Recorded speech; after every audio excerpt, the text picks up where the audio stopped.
Hi, and welcome to my CPT Canada's Province assignment. Today I'll be guiding you through the physical geography of New Brunswick. New Brunswick is one of the most underappreciated and underrated provinces in Canada. There's nothing that New Brunswick doesn't offer, from beautiful scenery to valuable resources to popular cities. In this presentation, I'll be going through every crevice of New Brunswick. I'll explain the geology, rock types, landforms, climate, soils, and vegetation. Also including the bodies of water, provincial parks, tourist attractions, and top news events that New Brunswick has to offer. First, I'll start with the geologic history of New Brunswick. The geologic history of New Brunswick lies in three main eras: the Cambrian, Paleozoic, and the Mesozoic era. In the Cambrian period, few formations were made, which include Forest Hills Formation, Hanford Brook Formation, and the St. John Group.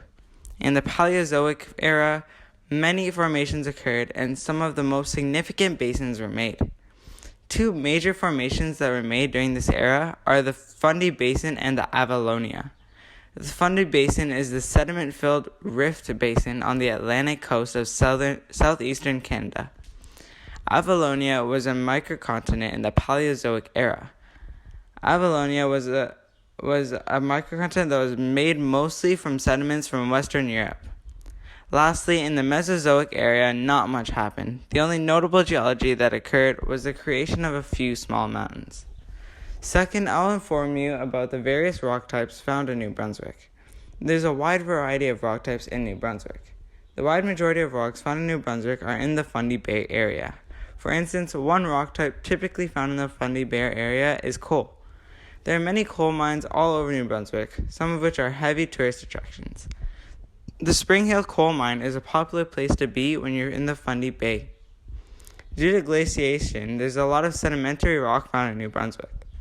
Sugarloaf Mountain is a volcano found in New Brunswick. This volcano causes igneous rock to be formed. Overall, New Brunswick has mostly igneous and some sedimentary rock.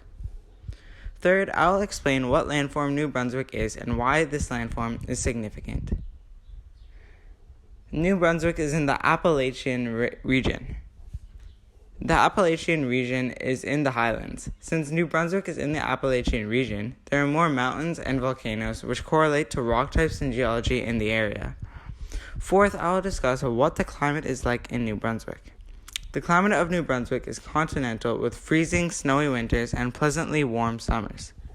Although New Brunswick is a maritime province facing the sea on two sides, the Gulf of St. Lawrence to the east and Fundy Bay to the south, winter is very cold because air masses generally come from the interior. Moreover, a cold current flows in the sea. New Brunswick's temperature can drop to as low as negative 30 degrees Celsius, while the temperature can rise to about 35 degrees in summer weather. The normal rainfall in New Brunswick is 800 millimeters, and the normal snowfall in New Brunswick is 2,900 millimeters. Fifth, I will keep you informed on what the soils and vegetation are like in New Brunswick. The vegetation in New Brunswick includes trees, many different types, like maple, birch, and pine trees along the coast of the bay, while sugar maple, coniferous, deciduous, white spruce, balsam fir, white pine, and hemlock are found in the northern forests. The best soils for agriculture in New Brunswick are along the St. Johns River. The soils tend to be thin and acidic over the uplands, and poorly drained and acidic in the center and west, and rocky in the portions of the south. Next, I'll explain what the bodies of water consist in New Brunswick. The most significant body of water in New Brunswick is, of course, the St. Johns River, which goes across 673 kilometers. Otherwise, the Miramichi, Nashwaak, and Restigouche all extend over 100 kilometers. In terms of lakes, New Brunswick have two notable ones: the Grand Lake and the Spednick Lake, which both size up to over 60 square kilometers. New Brunswick is in most ways an island just off Canada, so its shores are in contact with the Atlantic Ocean. 7th, I will inform you about the provincial parks that can be found in New Brunswick. The biggest provincial park all over New Brunswick might be the Parley B Provincial Park, which is located on the east shore of the province. Another great park to consider is the Fundy National Park of Canada, which encompasses all sorts of wilderness and wildlife. While the Dundee Park has wildlife, the Cushie-Buguak National Park has some of the province's most amazing scenery. Finally, the New River Beach and the Mactaquac Provincial Parks are both great parks that happen to be great tourist attractions.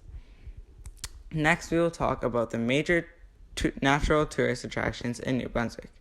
At this time, New Brunswick is home of beautiful lakes and breathtaking scenery.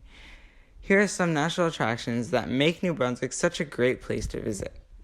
Irving Nature Park is a good place to have a barbecue and enjoy the park's natural roots. While ranked number 1 by TripAdvisor as the top thing to do in St. John, New Brunswick, the Irving National Park is a favorite. Another incredible thing to do in New Brunswick is to visit the Reversing Falls rapidly, which is a must-see location with insane high and low tides. You can see the first-hand how the amazing tides flow across the river.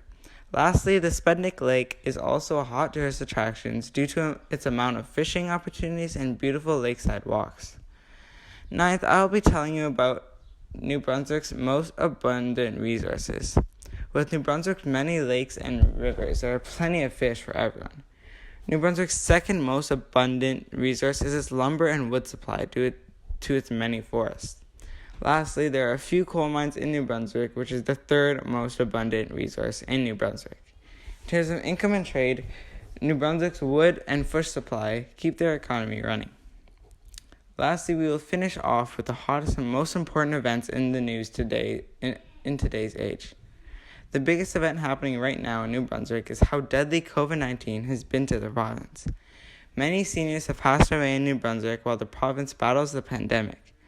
In other news, a 26-year-old woman is dead after being shot by an Edmundston police officer force early Thursday morning. The news release states that an officer was confronted at the scene and a woman holding a knife who made threats. This tragic news occurred last Thursday while posted on June 4th.